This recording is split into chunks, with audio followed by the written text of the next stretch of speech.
نحمد ونصلي على رسوله الكريم أما بعد فأعوذ بالله من الشيطان الرجيم بسم الله الرحمن الرحيم قال الله تبارك وتعالى في كلام المجيد أعوذ بالله من الشيطان الرجيم بسم الله الرحمن الرحيم لا يمسه إلا المطهرون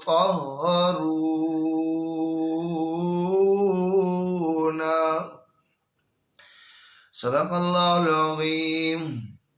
وہ معزز تھے زمانے میں، وہ معزز تھے زمانے میں، مسلمان ہو کر آج ہم خوار ہوئے، تارک قرآن ہو کر۔ روایت دوستوں اور ساتھی جی لیں اچھا، جیسے کہ آپ کو معلوم ہے کہ آج کی یہ نشست سوال و جواب کی نشست ہے، تو دوستو اس میں سب سے پہلے جو سوال آپ کے سامنے رکھا جاتا ہے وہ ایک میرا سوال نہیں، وہ ایک عالمی سوال ہے۔ ہر آدمی کے پاس آج ٹچ موبائل ہے اور اس میں عموماً قرآن بھی ہوا کرتا ہے، تو سوال یہ ہے آیا جو ٹچ موبائل ہے اس میں جو قرآن ہے اس کو ہم ہاتھ کے ساتھ چھو سکتے ہیں یا نہیں؟ یعنی بغیر وضو کے جو آپ کے فون میں قرآن ہے اس کو آپ چھو سکتے ہیں یا نہیں؟ یہ بات ہے، تو یاد رہے، ذہن نشین کر لیں یہ میری بات کہ اس بارے میں، اس مسئلے کے بارے میں علماء کا اختلاف ہے۔ علماء کے دو ویوز ہیں، دو رائے، دو نظریے۔ ایک جماعت کا نظریہ یہ ہے کہ آپ بغیر وضو کے فون میں جو قرآن ہے اس کو آپ چھو سکتے ہیں، پڑھ سکتے ہیں، تلاوت کریں، کوئی مسئلہ نہیں ہے۔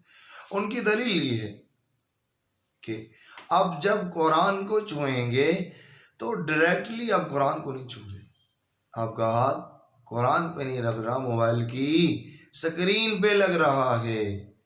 تو قرآن میں تو ہے لا یمسہ الا المطہرون، قرآن کو چھونا منع ہے بغیر طہارت کے، بغیر وضو کے، تو آپ قرآن کو تو چھو ہی نہیں رہے۔ جب نہیں چھو رہے تو سکرین کو چھو رہے تو کوئی مسئلہ نہیں، بغیر وضو کے آپ چھو لیں، پڑھ لیں، کوئی مسئلہ نہیں۔ دوسرا نظریہ یہ ہے نہیں، قرآن جو ہے اس کو جب آپ چاہے فون میں پڑھیں، چاہے بک کی شکل میں پڑھیں، جیسے بھی پڑھیں، وضو ہونا چاہیے۔ بک میں پڑھیں، قرآن بک جو آپ کو نسخہ قرآنی ہے اس میں پڑھیں، یا آپ کے یہ جو نسخہ موبائل میں ہے تو آپ وضو کے ساتھ پڑھیں۔ اور میرا جو ہے اپنا ویو جو ہے وہ بھی یہی ہے کہ وضو ہونا چاہیے۔ قرآن کا ادب احترام یہی ہے کہ وضو کر کے ہم پڑھیں۔ قرآن کا جتنا احترام کریں، جتنا ادب کریں اس کتاب کا، اتنا تھوڑا ہے۔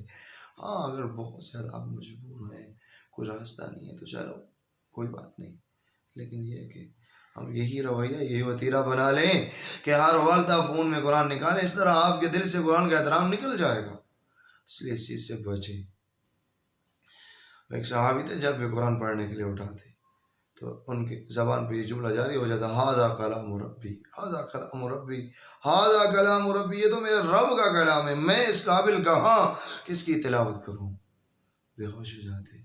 قرآن احترام کرنے کی ضرورت ہے اس کی، اس لیے میرے بھائی دوستو کوشش کرو جب بھی آپ تلاوت کرو آپ کو